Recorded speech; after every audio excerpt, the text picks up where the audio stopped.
News Tiruppur. Tiruppur மாநகராட்சியில் தேங்கி கிடக்கும் குப்பைகளை கையாள்வதில் மிகப்பெரிய சிக்கல் நிலவுகிறது. முதலில் காலம்பாளையம், தொடர்ந்து நெருப்பெரிச்சல், அதனை அடுத்து முதலிப்பாளையம், தற்போது முயற்சி இடுவாயில் நடைபெறுகிறது. இந்நிலையில் மீண்டும் மாநகராட்சி நிர்வாகம் முதலிப்பாளையம் பகுதியில் இடத்தை கோடிக்கணக்கில் பணம் கொடுத்து வாங்கியாவது குப்பையை கொட்டுவதில் முனைப்பு காட்டுவதாக தெரிகிறது. இதனால் மிகுந்த முதலிப்பாளையம் பொதுமக்கள் பால்கலையினையுடன் திருப்பூர் மாநகராட்சி அலுவலகம் முன்பு தடுத்து தர்ணா போராட்டத்தில் ஈடுபட்டனர்.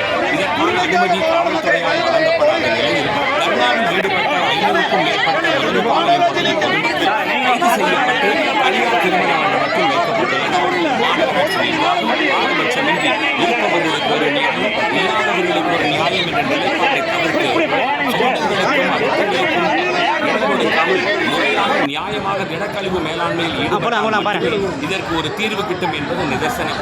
இந்த இக்கட்டான சூழ்நிலையிலாவது மக்கள் நலனை மட்டுமே கருத்தில் கொண்டு தங்கள் நலன், தங்களுக்கு கிடைக்கும் பலன் எதையும் கருத்தில் கொள்ளாமல் மாநகராட்சி நிர்வாகம் நடவடிக்கை எடுத்து குப்பை பிரச்சனைக்கு ஒரு நிரந்தர தீர்வு காண வேண்டும் என்பதே திருப்பூர் பொதுமக்களின் வேண்டுகோள்.